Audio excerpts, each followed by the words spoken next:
اللہم صلی علی محمد و آل محمد وعجل فرجا۔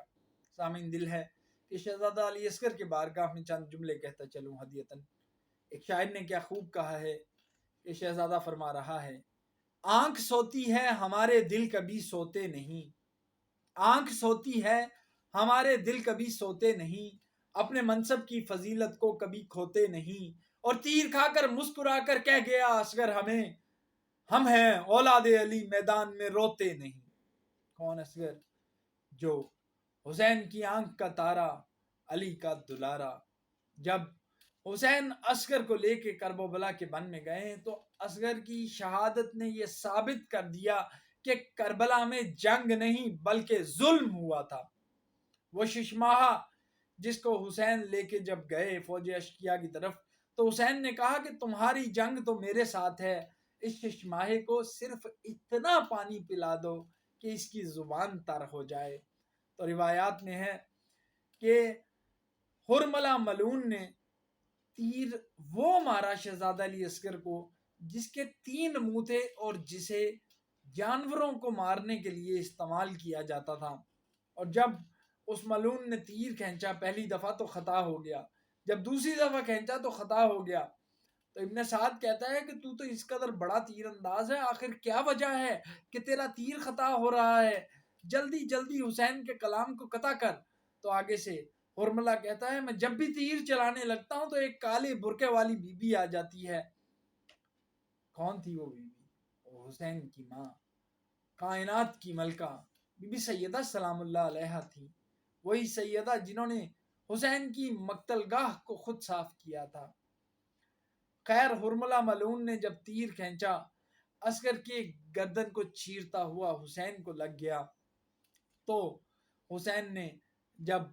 اصغر کا خون لیا آسمان کی طرف کرنا چاہا تو ندا آئی کہ یا حسین، اگر یہ بے گناہ خون آپ نے آسمان کی طرف کیا تو قیامت تک بارش نہ برساؤں گا۔ حسین نے جب زمین کی طرف کرنا چاہا تو زمین کی طرف سے آواز آئی کہ حسین، اگر یہ خون ناحق آپ نے میری طرف کیا تو قیامت تک اناج نہ آئے گا۔ حسین نے وہی اصغر کا خون اپنے چہرے پر لگا لیا، اور شاعر کہتا ہے کہ انکار آسماں کو ہے راضی زمین نہیں، اصغر تمہارے خون کا ٹھکانہ کہیں نہیں۔ وہ اصغر جس کو یہ بھی نہیں معلوم تھا کہ تیر کھا کر مسکراتے ہیں یا روتے ہیں، اس اصغر کو نبی کا کلمہ پڑھنے والی امت نے معاویہ زادے کے حکم پر جو ہے وہ شہید کر دیا۔ اب حسین لے کر گئے شہزادہ علی اصغر کو اور خیام کے دوسری طرف جو ہے اصغر کو دفن کر دیا۔ اب جب ان ملعونوں نے سر گنتی کرنا شروع کیے تو انہوں نے کہا کہ ایک سر کم ہے، تو کسی ملعون نے کہا کہ میں نے دیکھا تھا کہ حسین اپنے ششماہے کو خیموں کے پیچھے لے جا کر دفن کر رہے تھے، بس حکم ملا ان لوگوں کو کہ اپنے اپنے نیزے گاڑتے جاؤ زمین پر اور دیکھو کہ کوئی لاشا ملتا ہے ششماہے کا کہ نہیں۔ بس ایک ملعون نے جب نیزہ گاڑا زمین پر تو شہزادہ علی اصغر کا ننھا سا لاشا جو ہے وہ نیزے کے اوپر بلند ہو گیا۔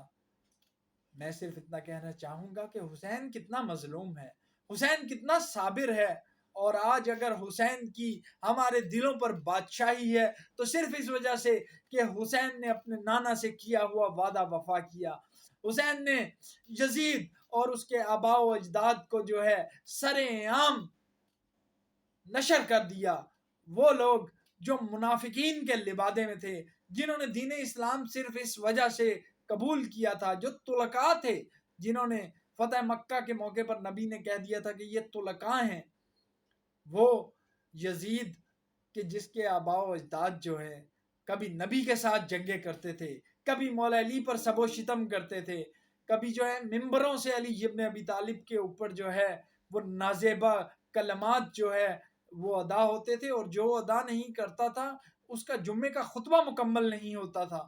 یہ کون شخص تھا جس کے حکم پر علی پر گالیاں جو ہے دی جاتی تھی؟ وہ علی جس کے بارے میں نبی نے کہا کہ لحم کا لحمی و دم کا دمی یعلم کا ما یعلمہم و یحزن کا و یحزنہم انا حرب لمن حاربکم و سلم لمن سالمکم و عدو لمن عاداکم و محب لمن احبکم۔ اس علی سے اتنا بغض صرف اس وجہ سے کہ اس علی نے کبھی بدر میں ان کے بڑوں کو مارا، کبھی احد میں سب کو پچھاڑا، کبھی خندق میں اسلام کا پرچم بلند کیا، کبھی خیبر میں جب بڑے بڑے اس آرزو میں رہے کہ ہمیں علم مل جائے، لیکن صرف ابو طالب کے پاکیزہ خون، فاطمہ بنت اسد کے لال علی ابن ابی طالب کو علم ملا، جس نے نبی کی اطاعت میں ساری زندگی گزاری، وہ جو علم لدنی کا مالک ہے، وہ علی جس کی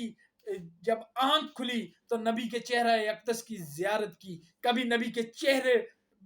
پر دیکھنے والا، جس کی